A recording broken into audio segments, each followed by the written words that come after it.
अखिलेश ने की जनसभा बिजनौर। एकर अखिलेश यादव ने जनता को पहले यहां आने पर बहुत बहुत आभार व्यक्त किया।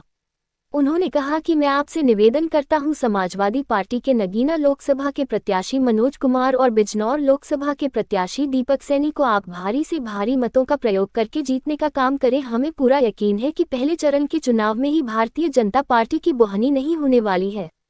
समाजवादी पार्टी ने समय समय पर गठबंधन करने का काम किया है।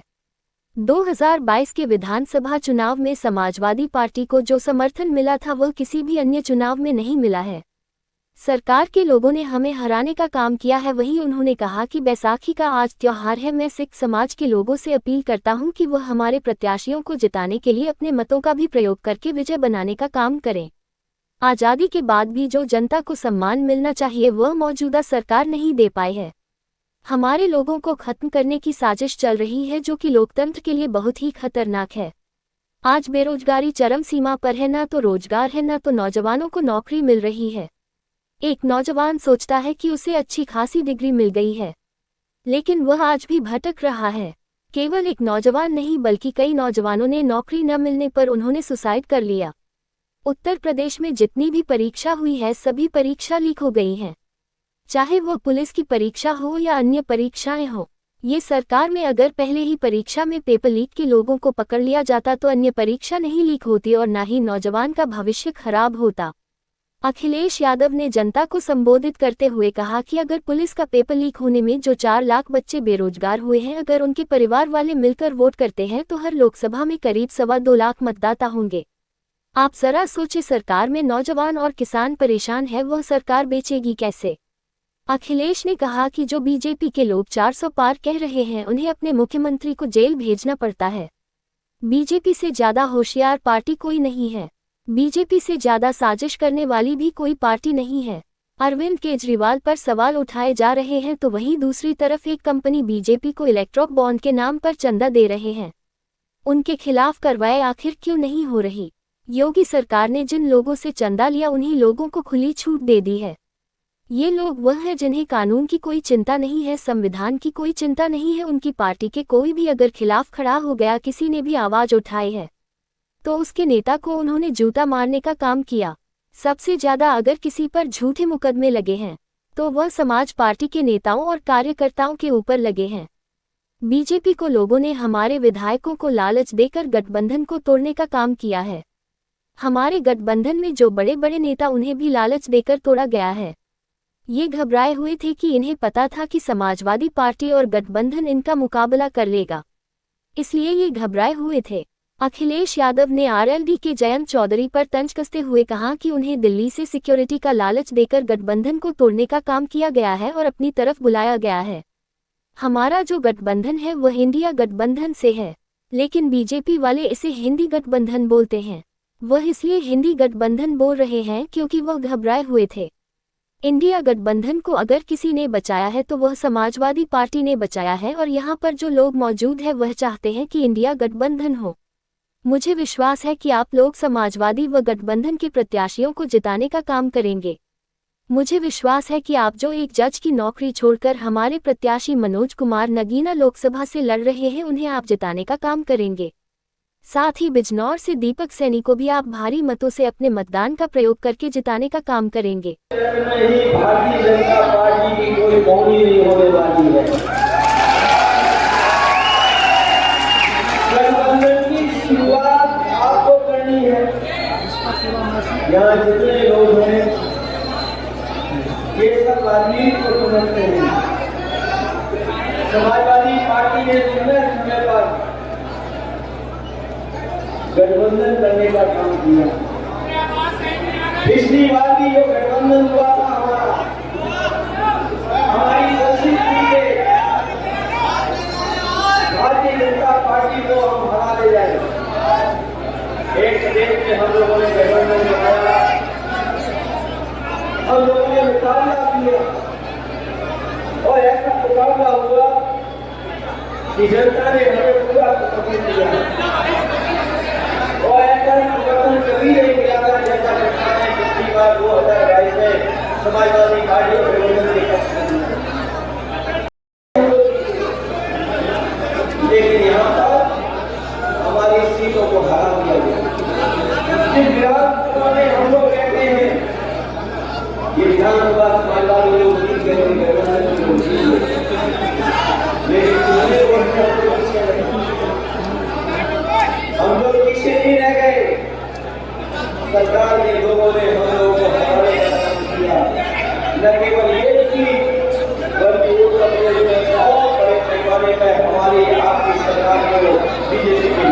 मुश्किल है।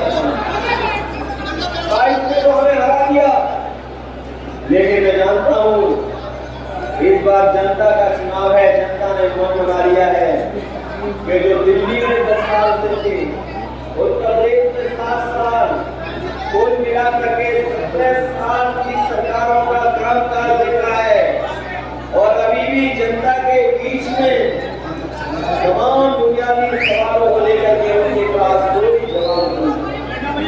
आज मैं आपसे वोट मांग रहे हो, बैसाखी का त्योहार है, बैसाखी का त्योहार जहाँ हमारे सिख समाज के लोग मनाते हैं, किसान मनाते हैं, वही हरियाणा, पंजाब और तमाम उत्तर प्रदेश के हिस्से में हमारे हिंदू भाई भी ऐसे त्योहार मनाने का काम करते हैं।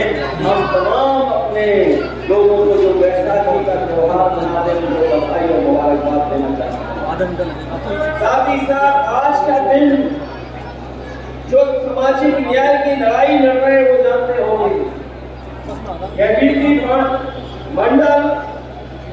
बीपी मंडल जिनको हम याद करते हैं, पिछड़े वर्ग के लोग जिन्होंने हमें और आपको अधिकार दिलाने का काम किया, और अधिकार कोई एक दिन में नहीं मिले हैं। ये हमारे पिछड़े वर्ग के लोगों को लड़ाने कितना संघर्ष करना पड़ा, लड़ाने कितनी लंबी लड़ाई लड़नी पड़ी, और इनकी पहचान झूठ और लूट की है। अगर आप घर घर पहुंचा दोगे कि बीजेपी के लोग झूठ भी बोलते हैं और लूटने का भी काम करते हैं, ये वो लोग हैं जिन्होंने दुख और तकलीफ और परेशानी की, ये वो लोग हैं जो किसी भी परवाह नहीं करते भारतीय जनता पार्टी के। और कई मौके ऐसे आए हैं जहां आपने देखा है कि अगर कोई खड़ा हुआ है तो समाजवादी पार्टी आपको नहीं दिखाई दी। मुझे याद है लखनऊ से लेकर के कानपुर और आपके यहाँ पर ऐसी घटनाएं घटी जिस आंदोलन में आप लोग निकल पड़े, और आप अपने लिए नहीं निकले थे। संविधान और देश जो आपको अधिकार देता है, जो आपको आजादी देता है, उसको ये खत्म करना चाहते हैं, आपको परेशानी में डालना चाहते हैं। उस आंदोलन में अगर कोई भी कहीं शहीद हुआ है, तो अगर किसी ने आगे बढ़ करके मदद करने का काम किया तो समाजवादी पार्टी में, चाहे वो लखनऊ का हो, कानपुर का हो, और आपके कस्बे में अगर कोई नौजवान की जाते उस आंदोलन में, जो देश का आंदोलन था, हमारे अपने अधिकारों का आंदोलन था, उसमें मदद करने का काम अगर किसी ने किया तो समाजवादी पार्टी ने किया था। और हम आपको भरोसा दिलाते हैं कि हम समाजवादी लोग दूसरे दलों की तरह नहीं है जो एक बार मदद करके भूल जाए। हम लोग जब कभी भी मौका पाएंगे तो आपके लोगों की मदद करने का काम करेंगे।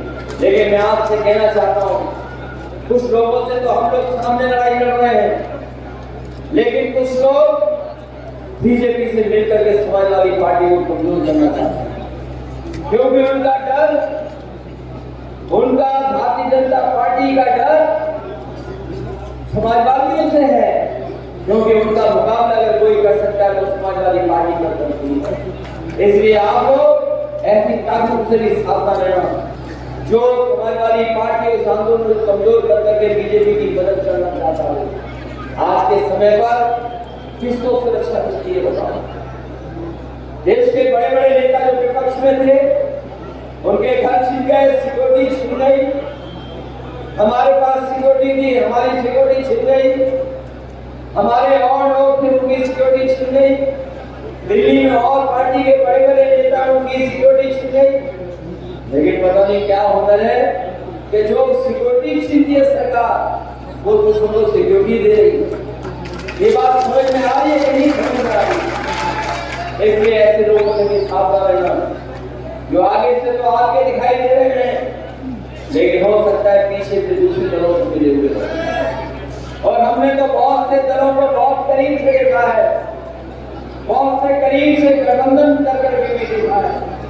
ये बीजेपी के लोग किसको कब अपना बना दें और किसको आपसे कब छुड़वा दें ये पता नहीं है। कुछ डर के छोड़ जाते हैं, कुछ स्वार्थ और लालच की वजह से बीजेपी का साथ देते हैं। इसलिए तमाम चीजों का आप समझते हैं, उन चीजों को समझते हुए आप हमारे मनोज चल रहे हैं, इनकी मदद करना, सहयोग करना, एक एक वोट एक एक पक्ष में डालने का काम करना, यही निवेदन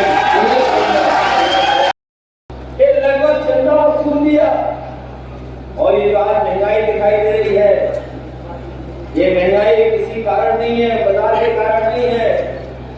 ये जो बाजार में महंगाई दिखाई दे रही है, ये भारतीय जनता पार्टी की चंदा वसूली की वजह से महंगाई दिखाई दे रही है। क्योंकि जिनसे इन्होंने चंदा लिया धरा के धंधा के, उन्हीं लोगों को खुली छूट दी। जाओ जो नफा कमाना चाहते कमा लो। और उसका परिणाम क्या है? क्या हमें और आपको महंगाई का सामना करना पड़ता। ये वो लोग हैं जिन्हें कानून से लेकर के किसी की चिंता नहीं है, संविधान की चिंता नहीं।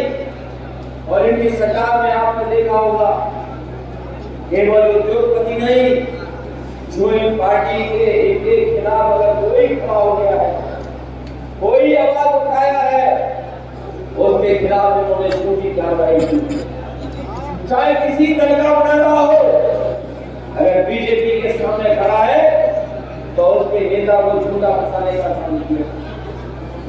आप जानते होंगे पूरे उत्तर प्रदेश में अगर सबसे ज्यादा झूठे मुकदमे किसी पार्टी के ऊपर लगे हैं तो केवल समाजवादी पार्टी है, दूसरा दल नहीं है जिसके ऊपर इतने मुकदमे लगे। हमारे मोहम्मद आजम खान साहब हो, उनका परिवार हो, चाहे हमारा विधायक कानपुर का इरफान हो, और चाहे और हमारी पार्टी के नेता, उनको झूठा फंसा करके जेल में भेजने का कोई एक तो नहीं भेजे गए। अगर आप सूची निकाल करके देखोगे तो न जाने कितने विधायकों के खिलाफ इस सरकार ने कार्रवाई की। केवल कार्रवाई नहीं की, अभी हाल ही में आपने चुनाव देखा होगा, जब राज्यसभा का चुनाव आया था, यही भारतीय जनता पार्टी के लोग जिनके पास वोट नहीं था, ये चुनाव नहीं जीत सकते थे, लेकिन इन्होंने विधायकों को लालच देने का काम किया। हमारे विधायक बैठे होंगे, वो जानते होंगे, गिनती में वो कम थे, लेकिन लालच देकर के हमारा न केवल गठबंधन तोड़ा, बल्कि हमारे विधायकों को भी तोड़ने का काम किया। क्या ये आपको पता है कि हमारे विधायकों को तोड़ा गया, उनको लालच दिया गया? केवल विधायकों को लालच नहीं दिया गया है, जो हमारे गठबंधन में बड़े बड़े दल थे उन्हें भी लालच देकर के तोड़ा गया। और इसलिए तोड़ा गया क्योंकि लोग घबराए हुए थे कि समाजवादी पार्टी और गठबंधन इसका मुकाबला कर लेगा, इसीलिए वो घबराए हुए थे।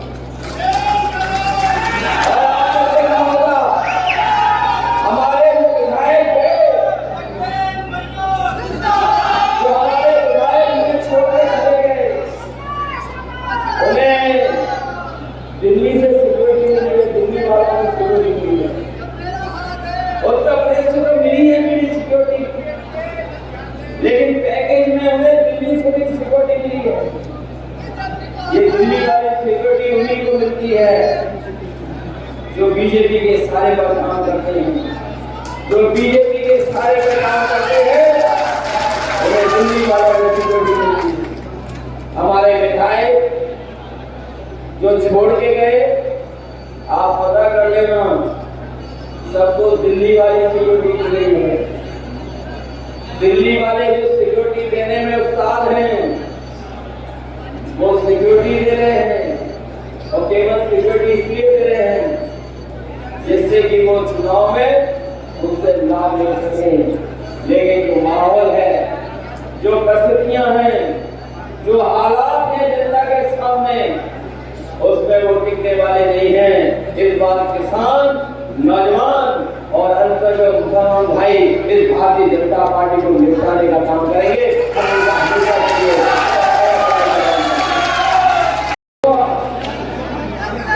हमारे गठबंधन का नाम है इंडिया गठबंधन।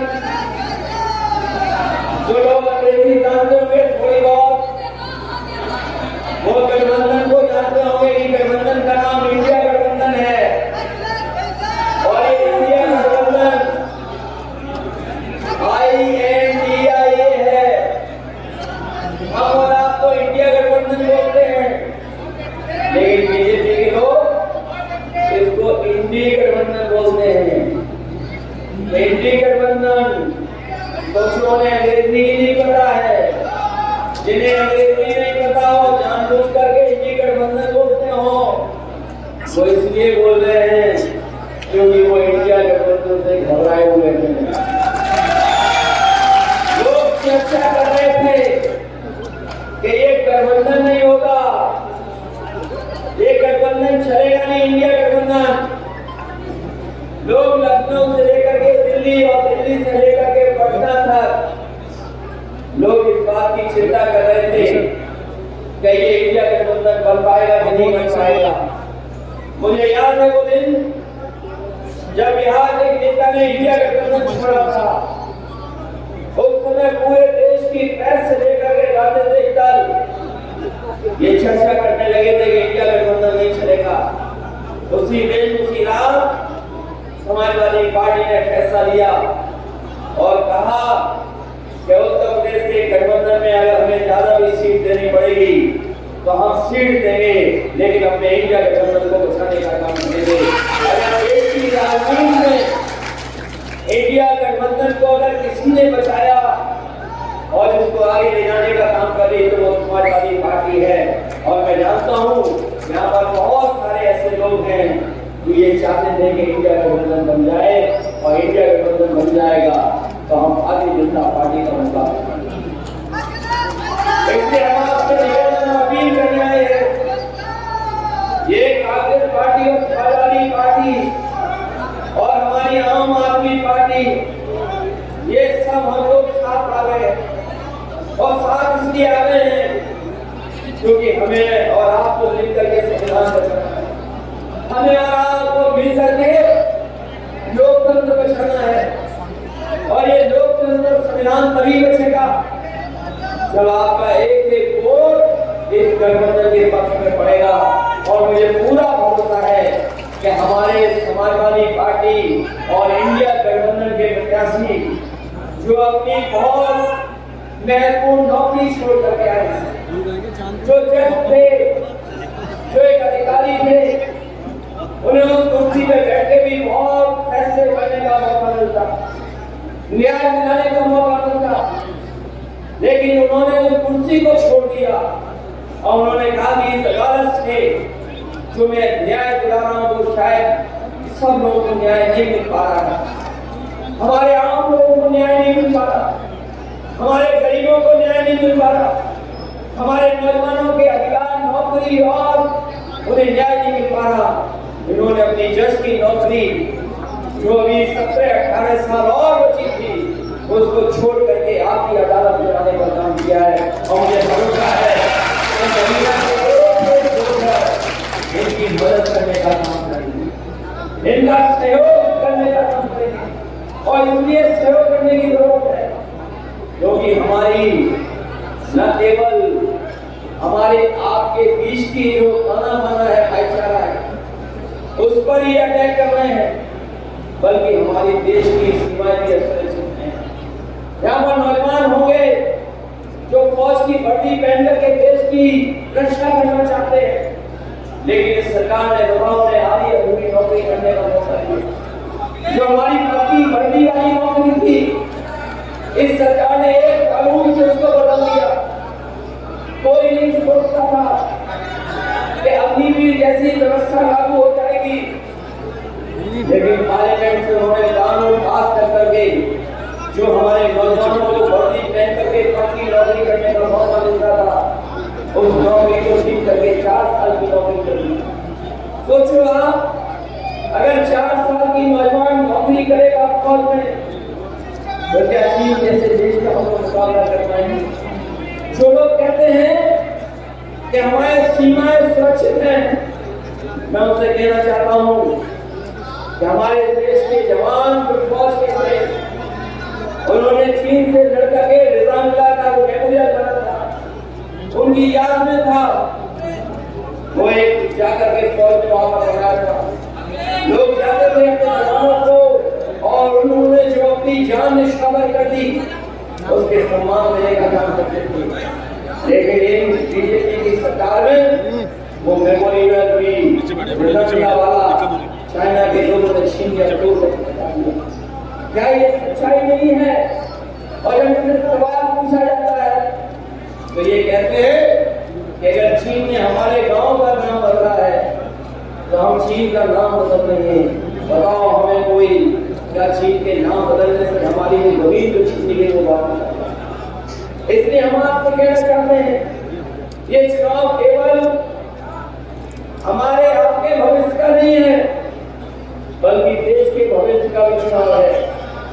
देश का लोकतंत्र बचेगा कि नहीं बचेगा इसका चुनाव है।